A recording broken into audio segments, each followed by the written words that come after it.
Welcome to How to Talk to a Narcissist.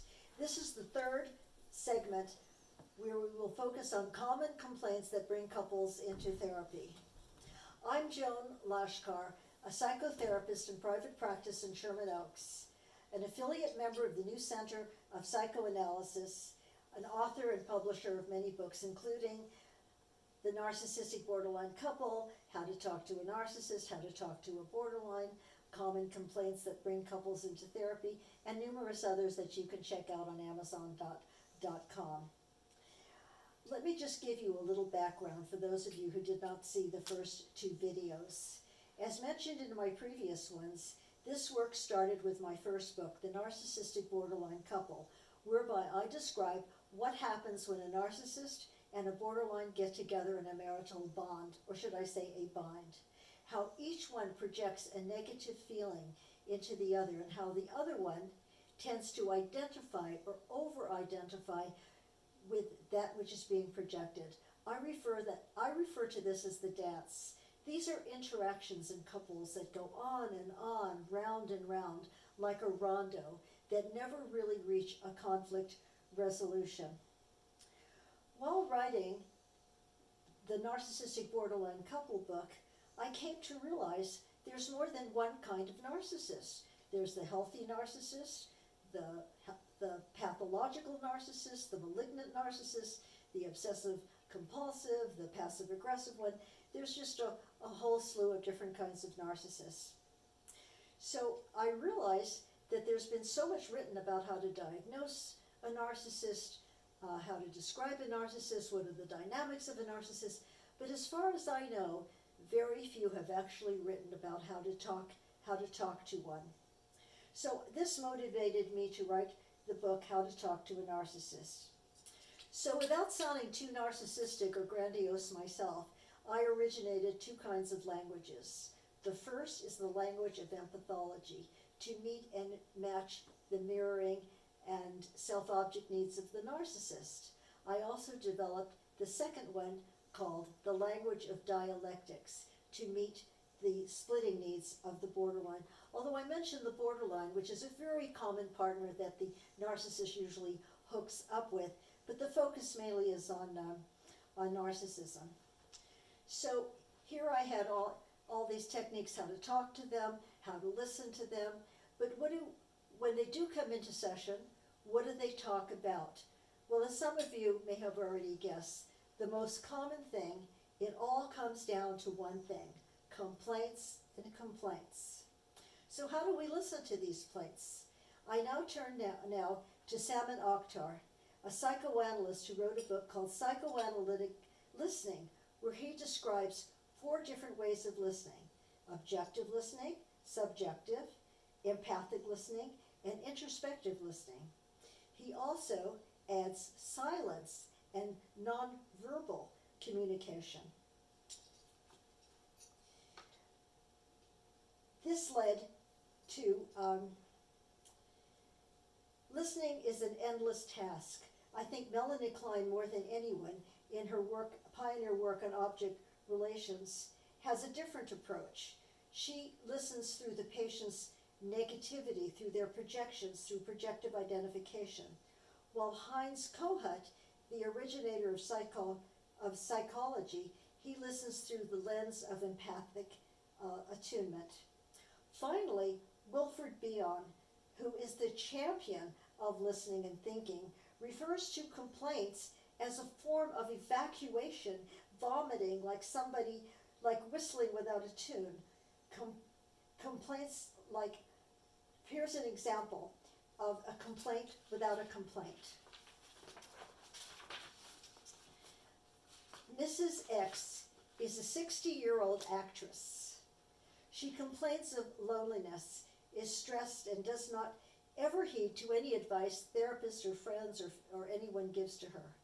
When they suggest she should go to movies, plays, date, or opera, she finds that all beneath her, that all these plays and performances are terrible and they do not meet and match her cultural level. Yet she complains her life is restricted and isolated. She opts to be alone all weekends, except when her friends come to pick her up to take her to dinner, But guess what? She is a vegan, so it leaves them very little choices of where to dine, and often they end up isolating and abandoning her. From the outside looking in, the most common complaints seem to evolve around children, sex, money, commitment, work, outside intrusions like in-laws, spouses, ex-spouses, friends, sports, pets, hobbies. But the underlying issues really revolve more around control, guilt, shame, domination, victimization, Oedipal rivalry, couples who are constantly in competition with each other rather than being supportive of one another. Many couples come in with the following complaints. All my husband cares about is golf. He hardly has time for me. When he's not playing golf, all he does is work, work, work. He doesn't spend any time with me or the family. All she cares about is painting. I'm sick and tired of looking at her messy brushes or oils. All she does is make a mess, and there's a bunch of clutter, and has no time for me. He pays more attention to his dog than to me. All right, so this brings up to our final thoughts. How do we distinguish a legitimate complaint to a real need or real complaint or fake needs?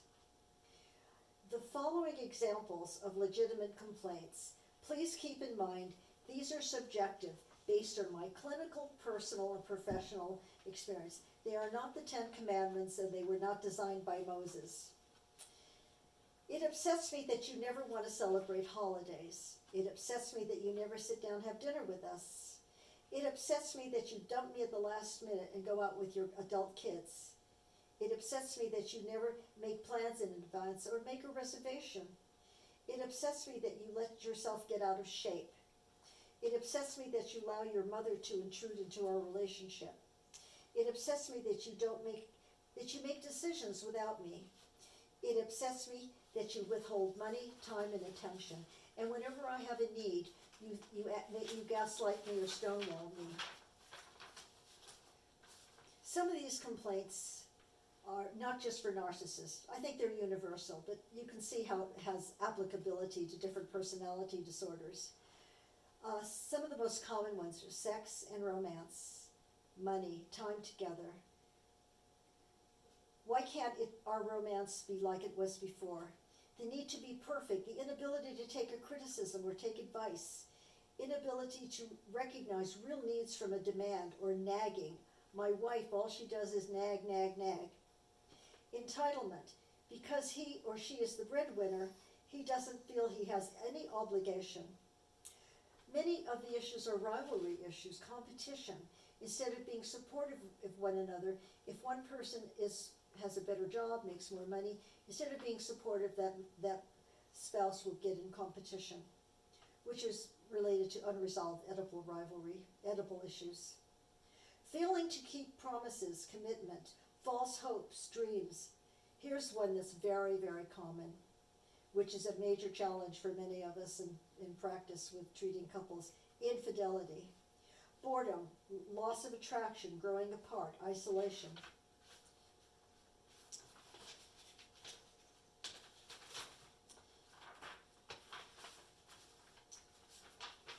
I want to thank you all for viewing the third segment of how to talk to a narcissist, basically focusing on complaints that bring couples into treatment. You can view my books on Amazon.com or view my website at www.joanlachkarphd.com. Thank you.